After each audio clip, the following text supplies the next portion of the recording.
Roe v. Wade, the case of the 1970s decade. Now we have protesters and police about to collide, and all the Supreme Court is trying to do is just take it back and let the states decide. Let's talk on the mic.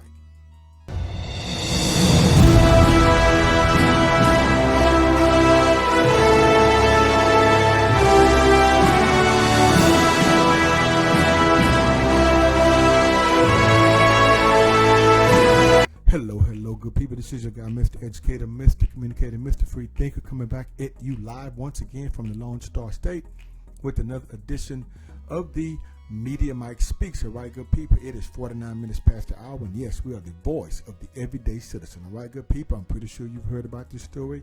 You heard about what's going on in the country. Roe v. Wade is about to be overturned, and you know it started right here in our Lone Star State. Okay, good people. Let's expose the truth behind the lies and the ping pong debate. You know ping pong. You go back and forth, back and forth. And this is what this is all about, because it's been going on. So let's get right to this. And once again, I'm pretty sure I'm going to have some detractors and naysayers, but it's not about the anti or the pro-choice or the, I'm not going to get into all of that. I want to talk about the history here and what this thing is really all about, along with the racism, that it was based on also that a lot of you did not know. So let's get into this.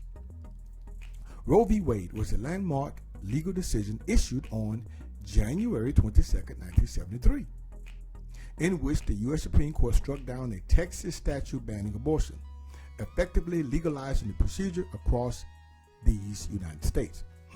Excuse me. And that's what it was all about. You see, because it was legal in some states, in some states it wasn't. But let us continue, and let's start with a backstory, and we'll work our way forward. And feel free to let me know what you think about this.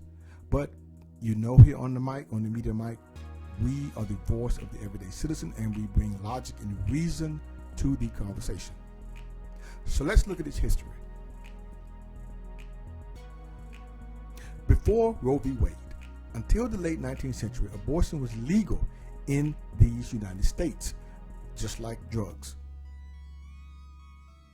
But it quickened to the point at which a woman could first feel movements of the fetus, typically around the 4th month of pregnancy.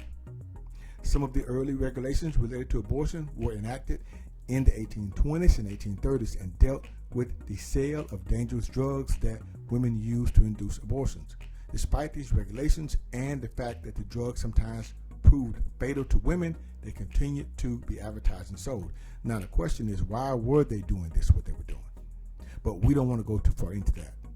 So let's continue. In the late 1850s, the newly established American Medical Association began calling for the criminalization of abortion, partly in an effort to eliminate doctors' competitors such as midwives and homeopaths. So the doctors felt that you had people doing underground stuff. They were actually, so it's cutting into their, profit. Now, additionally, some individuals were naive. They were alarmed by the country's growing population of immigrants. Some of the natives, the native born, gangs of New York. And this is where they were anti-abortion because they feared declining birth rates among white, American-born Protestant women. Sounds familiar today, huh? Now, in 1869, the Catholic Church banned abortion at any stage of pregnancy, while in 1873, Congress passed the Comstock Law, which made it illegal to distribute contraceptives and abortion-inducing drugs through the U.S. mail. By the 1880s, abortion was outlawed across most of the country. Let's talk about the Catholic Church here. Talk about the Catholic Church, I would say. Now, during the 1960s, the women's rights movement, let's fast forward, court cases involving contraceptives laid the groundwork for Roe v. Wade. In 1965, the U.S. Supreme Court struck down a law banning the distribution of birth control to married couples, ruling that the law violated their implied right to privacy under the U.S. Constitution. And in 1972, the Supreme Court struck down a law prohibiting the distribution of contraceptives to unmarried adults. Now, meanwhile, in 1970, Hawaii became the first state to legalize abortion, although the law only applied to the state's residents. That same year, New York legalized abortion with no residency requirement. By the time of Roe v. Wade in 1973, abortion was also legally available in Alaska and Washington. And don't forget California. Now let's talk about Norma McCorvey, aka Jane Roe. In 1969, Norma McCorvey, aka Jane Roe, a Texas woman in her early 20s, sought to terminate an unwanted pregnancy. McCorvey, who had grown up in difficult, impoverished circumstances, previously had given birth twice and given up both children for adoption. At the time of McCorvey's pregnancy in 1969, abortion was legal in Texas. So you get that? But only for the purpose of saving a woman's life. See, I'm giving you the history here, people. Now, of course, we argue women can have children and give them up for adoption. She did it.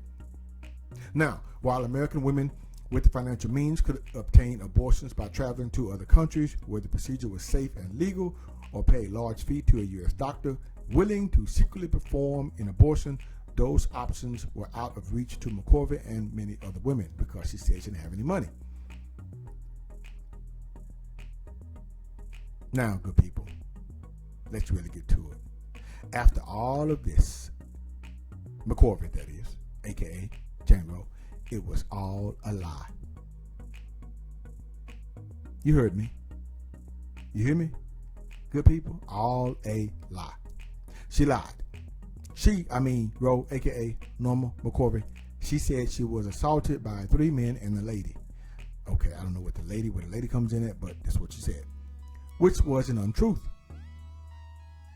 Now, she was pregnant, and she did have the child, the third child.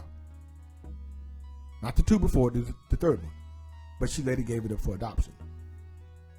Now, according to an article in GQ magazine, you can look this up, Norma, aka Roe, stated on her deathbed that she lied to push the agenda. She was paid $500,000 to push this abortion agenda to go to the U.S. Supreme Court to permit abortion nationwide. Now, to add insult to injury, here comes, good people. During the late President Nixon's term in office, he was quoted as saying, now this is not to throw shade here, but let's just talk about it. Their tapes recently released by the Nixon Presidential Library revealed that President Richard M. Nixon, who had been considered generally opposed to abortion, told aides on January 23, 1973, the day after the decision was handed down, that abortion was justified in certain cases, such as interracial pregnancies. Shows how he felt, how they felt back in that day. He goes on to quote, "These are times when abortion is necessary. I know that. When you have a black and a white," said Nixon. President Nixon's words, chilling as they are also a general reflection of the moral logic shared by millions of Americans in that day. As a matter of fact, one of the dirty secrets of the abortion rights movement is that its earliest momentum was driven by a concern that was deeply racial.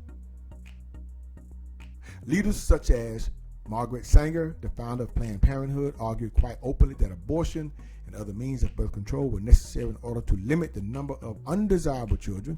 And who might that be? Things that make you go, As she made clear, the least desirable children, oh, she's going in, were those born to certain ethnically and racially defined families. Sang along with so many other progressive figures of the day promoted the agenda of the eugenics movement. More children from the fit and less from the unfit, unquote. So who's she talking about? Lower income children, undesirable children. Okay. Could they be African American children? Things to make you go, Now, the American conscience remains deeply divided over the question of abortion. Tragically, we have never experienced a sustained, reasonable, and honest discussion about abortion in the society at large. One step toward the recovery of an ethic of life, would be an honest discussion about the actual agenda behind the push for abortion on demand. Proponents of abortion rights do everything they can to hide the ugliness of the agenda behind the comments made by President Nixon and Justice Ginsburg and Margaret Sanger. Nevertheless, the truth has a way of working itself into view. Now, good people, nowhere in the U.S. Constitution does it say at all about the federal government being responsible for making decisions on things like abortion. It doesn't matter if you are for or against abortion. The federal government, per the U.S. Constitution, has no say in the matter. Our powers not enumerated to the federal government are for the states and the people themselves to decide. Roe is a federal government overreach, no matter how you feel about abortion. So, good people, all this is taking it back to where it all started. The Supreme Court will decide. That decision will be left up to the individual states as it once was before the law was created. And now it is just returning to the original roots, which is the truth. The states will decide whether the unborn lives or meets its demise.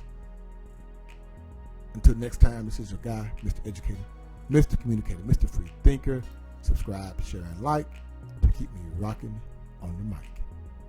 Have a good night. They'll understand you soon, it won't be long. Keep on, keep running.